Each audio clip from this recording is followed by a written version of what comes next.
866-928-3310. The CFRN Emini Futures Cast is now on Stitcher. Listen to us on your iPhone, Android phones, BlackBerry, and WebOS phones. Stitcher is smart radio for your phone. Find it in your app store or at Stitcher.com. Stitcher Smart Radio, the smarter way to listen to radio.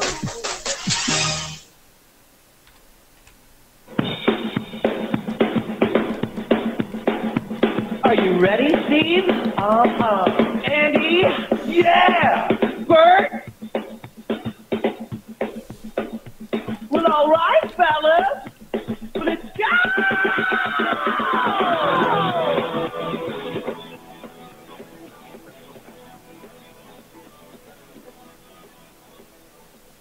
You're listening to CFRN, the Christian Financial Radio Network. Today's broadcast is brought to you by Audible. Get a free audiobook download at www.audibletrial.com/CFRN. Over 85,000 titles. Choose from mystery, romance, religion, science, technology, business, New York Times bestsellers, even children's books. You name it, Audible has it. With 85,000 titles to choose from, you're sure to find the perfect audiobook for yourself or to give as a gift, and it's absolutely free. Just point your browser to audibletrial.com/CFRN. That's audibletrial.com/CFRN. And become a part of the audiobook revolution by downloading your free audiobook today. audibletrial.com/CFRN. Hey, trader, want to get rich quick? Well, good luck with that. If, on the other hand, you actually want to learn how to trade, the place to be is www.cfrn.net. Tune in Monday through Friday, 9 a.m. Eastern for our daily devotional, and then spend the next 3 hours learning how it's done for professional traders who actually trade for a living. That's www.cfrn.net. Every trading day from 9 a.m. to 1 p.m. Eastern. CFRN, a community of believers who trade for a living.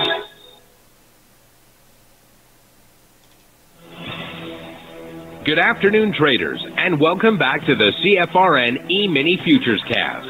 This is the daily broadcast of Indeterminate Length, where we discuss all things Emini, along with some really big ideas on the finer points of trading gold, bonds, crude, sugar, the euro, and even T-bills. Joining us today from our studios in Boston, Mr. Michael Borth. From our trading desk in Chicago, Mr. Burton Schlichter. Now, to get things started, let's go to our host and founder in Studio A, overlooking South Mountain, America's largest city park. Here's Dwayne. Good afternoon. Welcome back. Today is Monday, 27th day of November, 2017. Hope you had a great holiday weekend. I'm sure you spent some quality time with the family and the turkey. And every family has a turkey, but at Thanksgiving there's 2 turkeys or more. One on the table and one at the table.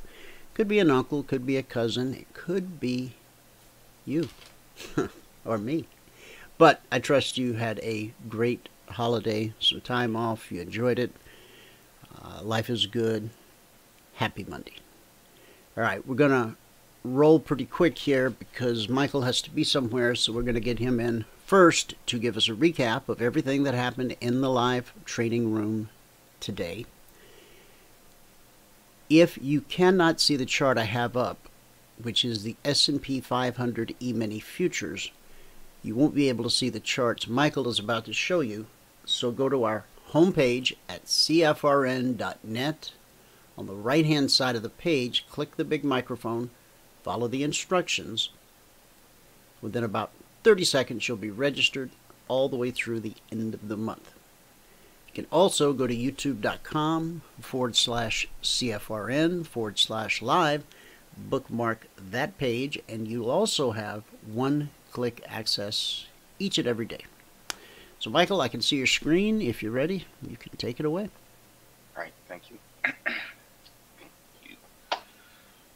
All right, good afternoon, everyone. Today is Monday, the 27th day of November, 2017.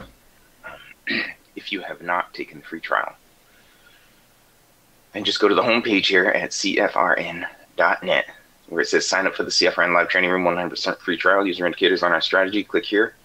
When you click there, you will be brought to this page right here, where we simply ask for your email, your first name, and how you found us. Then click on the submit button. Once you click that submit button, you'll be sent a confirmation link. You must click on the confirmation link.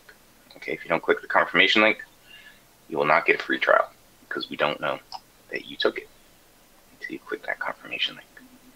All right, the results today, guys, it was really slow. I'll go over all the trades that we missed. There was opportunity to get the goal for the day, but on Mondays, it seems like I'm doing a million things every Monday morning. Start of the week stuff, and I ended up missing about 5 trades this morning that would have gotten the goal for the day. But I only got 2 ticks in the euro today. All right, that's only 12.50, and I took 5 opportunities. So I had 3 break evens and 2 +1s.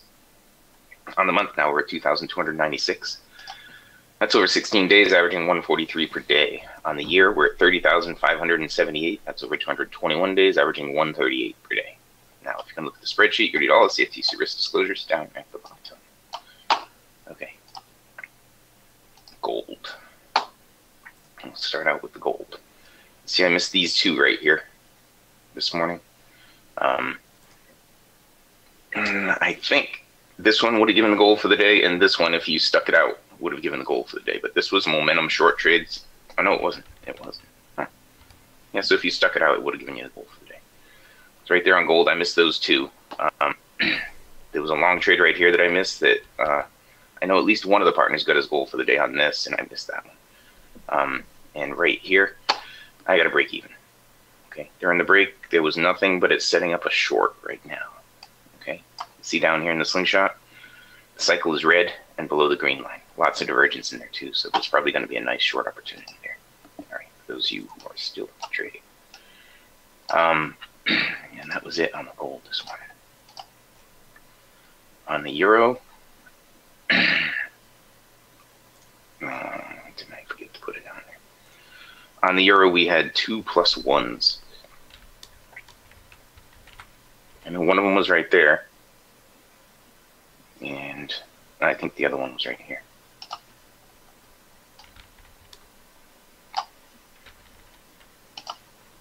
We're going to move the stop to +1 once we got to close below the MA1. But earlier on, let's see, I missed a short right there, and right there. Profitable, break even.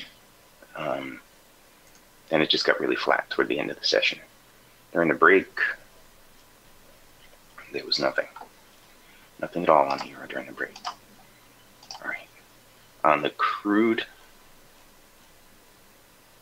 Now it started out really choppy in here. Then it had a big leg down, but it didn't give us any trade setups. Okay.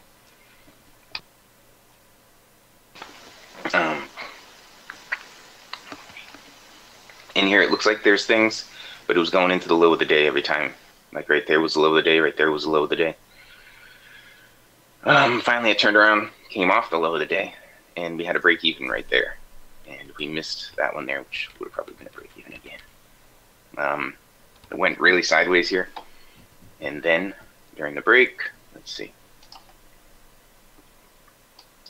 Go draw a trend line. And you would have had to, yep, just draw the trend line. You would have had a long trade from right there. That would have been probably a break even. And the Russell. Hang on. Now you got to keep in mind here that the ES was going into a zone, or was in a zone, most of the morning. So that's why I don't have a lot of spots highlighted here with Russell, even though it looks like it had some pretty good trading. There was a break even that we had right there. We missed one there, we missed one there, and we needed a lower swing. And then the ES was going into a zone, and that was it. During the break, totally flat. Okay, the ES. Let's see, we started out right here, right above the zone. We sat there for an hour. Then it made a run up to the high of the day. Then it came back down. Sat there for an hour. And, you know, these zones are so close that we couldn't go long. And then once it started to move down, we couldn't go short on the Russell because it was too close to the zone. So that was it for the ES. Now, let's bring this back up. We'll go over this again. Today was the 27th day of November, 2017. We made 2 ticks in the euro. That's 12.5 bucks. Took us 5 trades to do that. We had 3 break-evens and 2 +1s. On the month now, we're at 2,296. That's over 16 days, averaging 143 per day. And on the year, we're at 30,578. That's over 221 days, averaging 138 per day. Okay. Just doing the same thing over and over and over again, guys. Trying to be consistent. Trying to be as consistent as possible. Okay. Now, if you have not taken our free trial, go to the homepage at cfrn.net. Right up here at the top, it says sign up for the CFRN Live Training Room. 100% free trial. User indicators on our strategy. Click here. If you click there, you will be sent to this page. We just need your email, your first name, and how you found us. Click on the submit button, and you'll be sent to confirmation link. You must click on that confirmation link. Okay, if you don't click the confirmation link, we don't know you took the trial, so you got to click on that. All right? And that's it, guys. That's all I got. With that, we can pass it back out to Studio A in fabulous Phoenix, Arizona, overlooking South Mountain, America's largest city park. Dwayne, if you are ready. Yes, I am. Okay, excellent. Excellent.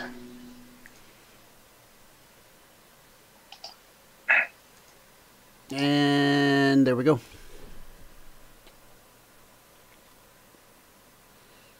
And there we go. You got my charts?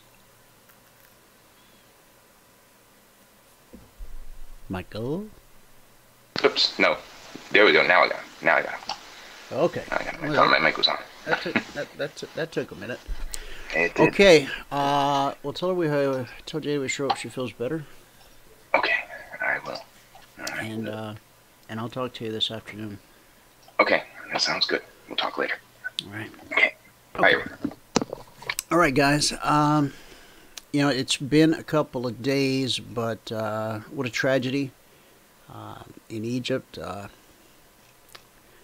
I'm sure you've heard the news. They arrived in 5 SUVs, took positions across from the mosque's door and windows, and just as the imam was about to deliver his Friday sermon from atop the pulpit, they opened fire and tossed grenades at the estimated 500 worshippers inside. When the violence finally stopped, more than 300 people, including 27 children, had been killed and 128 injured. As the gunfire rang out and the blast shook the mosque, worshippers screamed and cried out in pain. A stampede broke out in the rush towards a door leading to the washrooms. Others tried desperately to force their way out of the windows.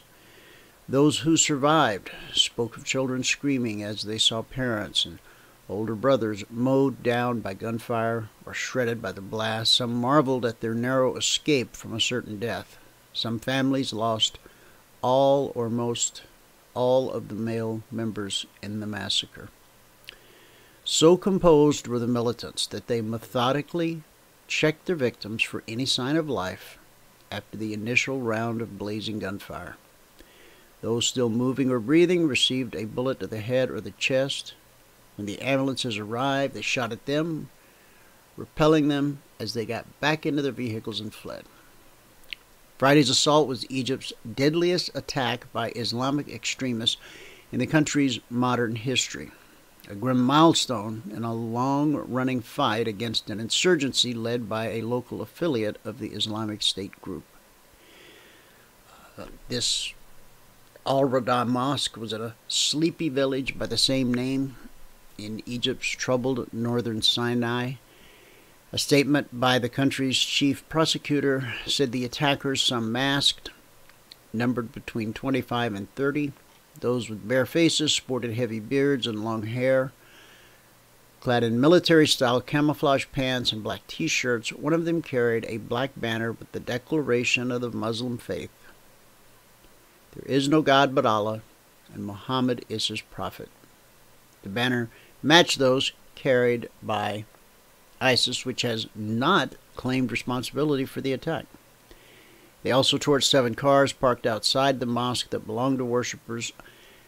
The chief prosecutor's statement was the most detailed account given by authorities, and it generally agreed with what witnesses told the Associated Press on Saturday in the Suez Canal city of Ismailia, where some of the wounded are hospitalized.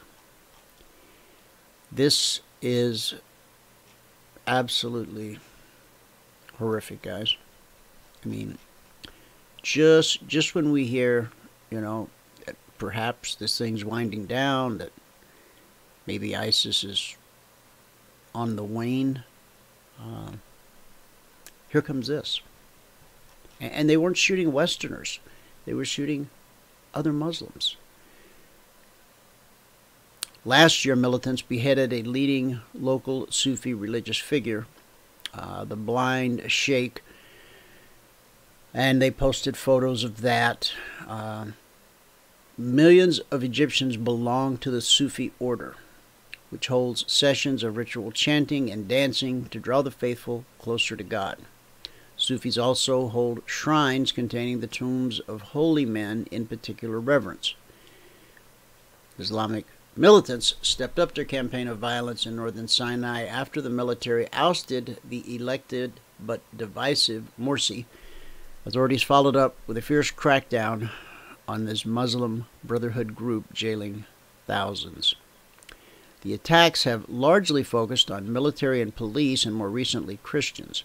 Hundreds have been killed, though exact numbers are unclear. The militants have also assassinated individuals the group considers to be spies for the government or religious heretics.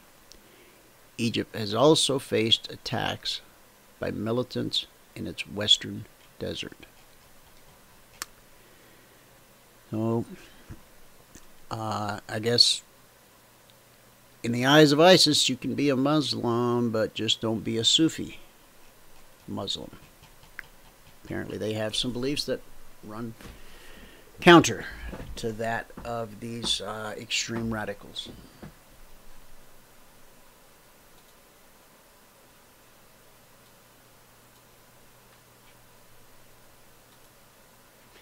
John, welcome to the show. Are you there, John? Let me see here. We're rounding him up.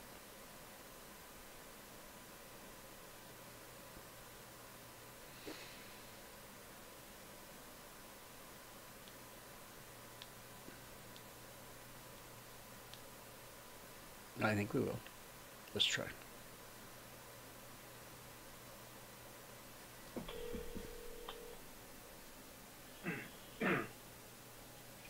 Hey, John, welcome to the show.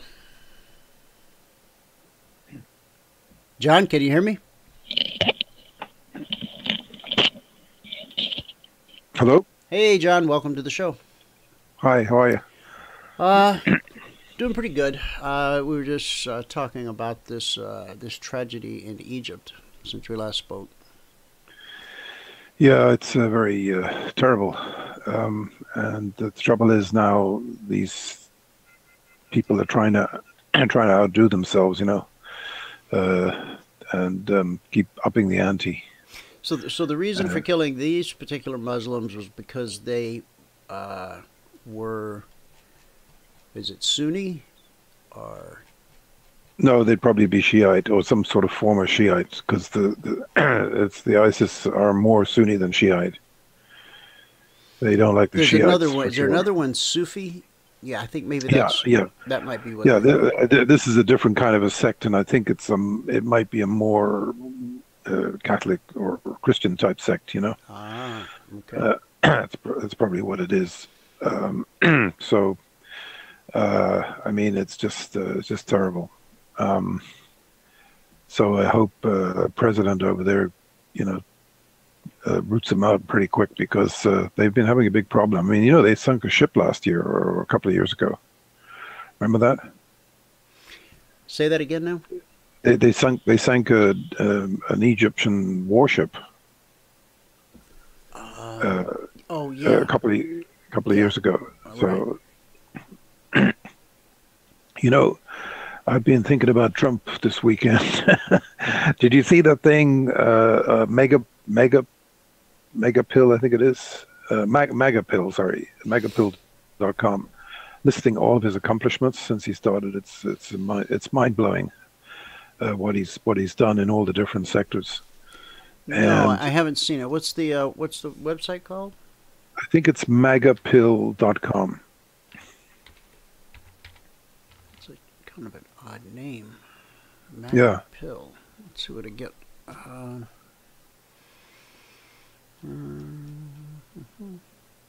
Megapill, Donald Trump accomplishment list website. Yeah, it's really oh my something. Goodness, that's quite a list. Yeah, and it just shows, you know, he's been kind of at it every day from day one. And you know, when you listen to CNN and these other stations, and you know, like before the China trip, it's the dread, you know, what's he going to do? That's going to screw up. It's going to be bad. And, you know, as usual, it was flawless, just like the Saudi trip, except for a couple of things in Europe. And this is really the way this guy's been going from day one. And here we are today. He's 43.5 million followers on one Twitter and about 22 million on the other. And it just keeps going up. You know, each of them goes up probably about 100 to a couple of 100,000 a day. It's an amazing phenomenon when you think of it. I mean, it just keeps so. You know, you have to say to yourself, if everybody hates the tweet so much, why are they following him, and why are they continuing? You know, and they're continuing to follow him. Now, look, a couple of the comments he made in the last few, he does kind of overbrag a bit, and he really doesn't need to, because there are better ways of getting the memo out to people about what he's done. But the best memo out there right now is what's going on in the stock market. You know, we're up 6,000 points in the Dow, and you know, virtually sort of closing in on about 6 trillion in net worth improvement. It's absolutely without precedent. And look, the tax thing. I mean, what I'm trying to say is the press always try to seize on the nitpicking day and night, and they're always trying to seize on something, you know, like I mentioned last week. I mean, who gives a hoot if the tax cuts end in 10 years' time? You know, they may come up with a new plan by then. But just because the corporate taxes are going to be permanent, and you know, eventually the regular taxes may you know, be reduced or be sort of more normalized. It's kind of crazy. And then, you know, there are some states being disadvantaged, mainly blue states, a few of them, New York, California, New Jersey. But the overall benefit of the whole package is really the story. And that's why the market is so strong. We talked about this, God, how long ago? 6 months, a year ago, when we talked about what happened in the 80s, in 86, how the market went up a whole year before the tax cut. And when the tax cut was announced, the market went into overdrive. I mean, it went up more rapidly than before. And that's the way this market is sort of beginning to feel. I'm not saying that's the case today, because we've got a little bit of a potential trap developing. We had a sort of a higher opening. We had a very strong opening with Amazon. Most of the other stocks are diverging. You know, Apple didn't make a new high here in the last few days.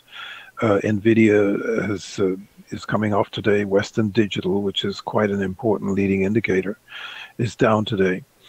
And if we sort of break down below 6,400 on the NASDAQ, it might be the beginning of some sort of a sell-off here. It's hard to say how long it'll last. It could last a week or two. It could last a few days. It could last a few hours. That's the way this market is these days. The semiconductors are off a little bit today, but most of the other stuff is still holding up pretty well, except the drugs. The drugs sector is really not participating in this rally it's kind of, if anything, it's dragging it down or dampening it. But the look, this market is up because of Trump. There's no ifs, ands, or buts about it. It was the dread of Trump before the election. If you remember, the Dow was going to be down 3,000 or 4,000 points. And then some of the so-called smartest guys in the room were saying this, these sort of geniuses on Wall Street. They've all been caught completely wrong, most of them. And we are in an epic market. We're in an epic age. I mean, we're in an age, look, if this market does break, and when it does break, it's going to be very tough on everybody, because it's been going up so long, it's become normal. You know what I mean? It's almost like they expect the Dow to be up every day, and it may continue for look, the way it's going. We're heading into the last month of the year, and we're potentially closing, this November near the highs, which gives December a pretty good chance of going higher. And as I said the other day, if these tax cuts get done, and we finish the year right on the high, the chances of gapping higher in 2018 are very real. And if that happens, boy, you're going to have a heck of a year next year. I mean, generally speaking, look, the NASDAQ's actually up 49%. No, sorry, 39%, 39.5%, probably about 40% now from the election low, the NASDAQ futures. 30, it's virtually up 40%. Wow. Yeah, exactly. And here we are. I mean, we're at 660. We're going on towards 10,000 on the Nasdaq. I mean, it's not impossible for the Nasdaq to go to 10,000 next year. It really could happen. We said it a long time ago. The Facebook and Amazon and Apple, all these things, they are in parabolic kind of up mode right now. There's a target out there for Amazon around 1,400. But these stocks could go crazy, just like they did in 2000 next year. And it's probably going to be a year, look, in 87, remember we passed the tax cuts in, I think it was October, November of 86. Market had just leapt higher, gapped higher into the new year. The first 5 days of the year were all up very strongly, and it was straight up into February. Then we had a pretty strong correction in February, and then we had a huge rally into March, sort of early April, and then we pulled back very dramatically, 10% in April. Then we rallied to a new high, and then we sold off about 11 or 12% into May, into middle of May. And then from May to July, we went up 30%. So if that happens, something similar to that, the NASDAQ will hit 10,000, possibly even 11,000. And it could really happen. I mean, especially, there's a few things out there that are a bit of a problem. This so-called yield curve, is flattening, which, and look, sometimes Mexico and Canada are the leading indicators. Their economies have taken a bit of a hit recently. The growth in Mexico has slumped to 0.9% after being about 4% a few months ago. And Canada, I think, is also weakening. So the big question is, are we going to see 4% this quarter, or might it actually be less? Might it be 2.5% or less? Because the bonds, if the economy was really on fire, the bonds should be a lot weaker. So that's a little bit of a warning sign, because there's always the danger. When you get a rally of this magnitude and wealth creation of unprecedented, 9 times out of 10, the economy follows the following year, and follows in a really, really big way, in a kind of a, overheating type of way. That's what happened in '87. Now, and look, the interest rates actually didn't start rising in '87 until I think it was maybe it was from May. I think it was May, and then from May through that, that's when the bonds went down, almost limit down for days on end, as the interest rates started rising because the economy finally delivered. And so that's what we may get next year. And that's fuel on the fire to the market. If interest rates start really rising a lot, much more, and the Fed really starts rising, it's going to be good for gold, and it's going to be good for the market. But the ultimate beneficiary is probably going to be gold, because as we've seen before, when interest rates really start rising, gold performs dramatically. And the Bitcoin, you can't have this Bitcoin going up. I mean, we're higher today. We've been up about $10. We're about 7.5 up right now on the gold. But if you look at the gold chart, it's kind of turning up in a kind of a zigzag fashion, and it keeps testing and going higher and testing and going higher. It kind of looks like one of these days it might just break the 1300 and possibly go to 10, 20, 30 fairly quickly. And I think if that happens, it's going to set off a kind of a Bitcoin type mania in gold. What I'm seeing happening in the market is really extraordinary. We had a pretty good week last week. I think I mentioned a few of these deals on the show. There was, or maybe I didn't, because of Friday and the holiday. Mm-hmm. But we picked some really interesting stocks last week. Saw them sort of getting attention when they were only up a little bit, and one of them was well, I can name. Look, we picked ONCS. That was the first one. We got that one at $1.10, and just out of the blue, it gapped higher to $2 or so, ran up to about 240. It's still around 210, somewhere like that right now. Then we picked CLSN or Celsius, and then that one popped as well. And then I caught SREX and Riot. I think it was Tuesday or Wednesday last week, and they started exploding higher. We had a multi-100% gain on those two.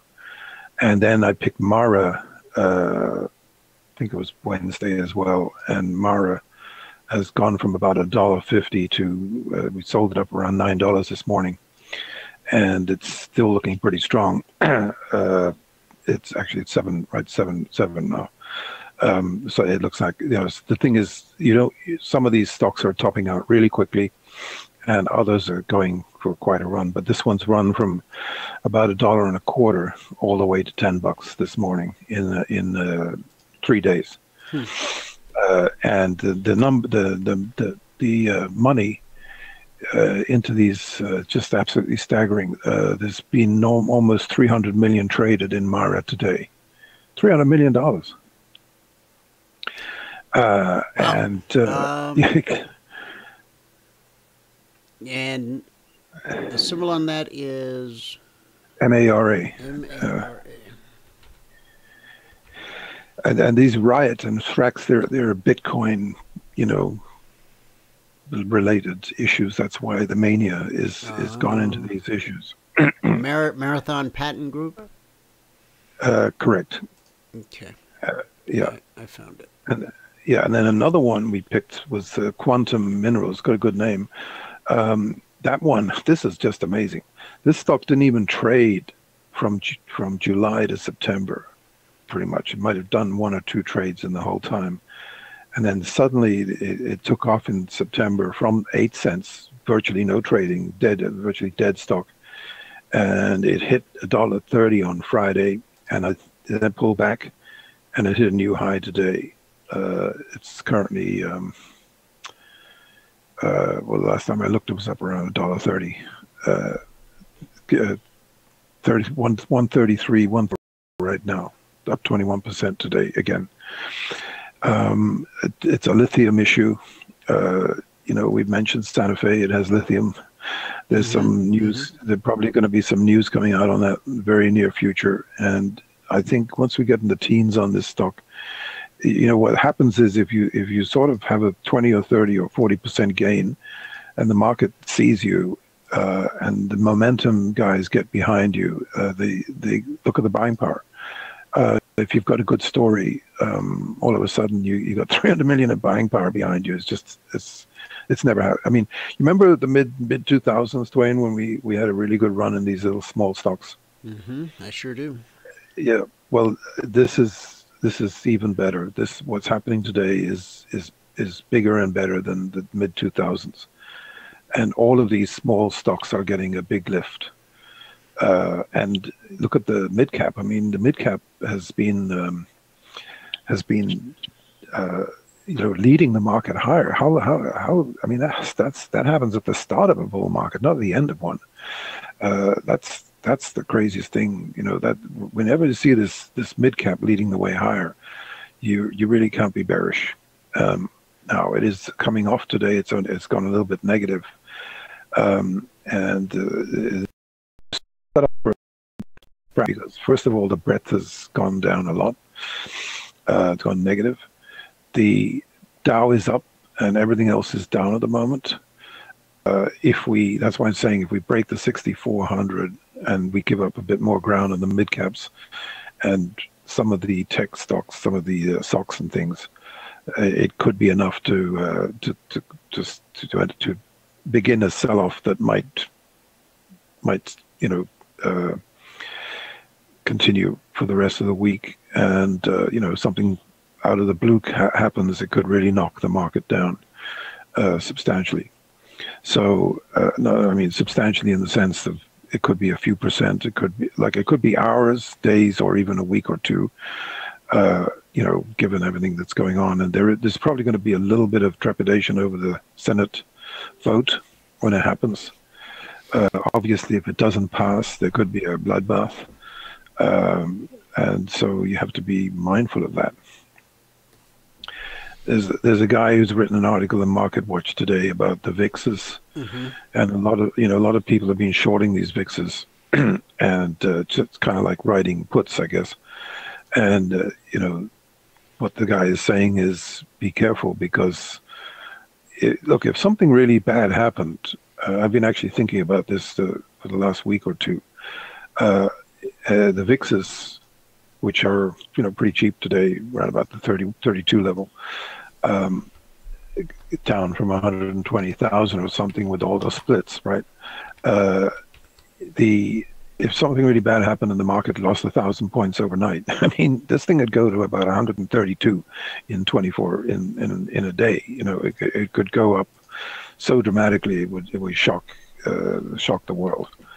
And there is the risk of that happening. It's just like this business over in Egypt.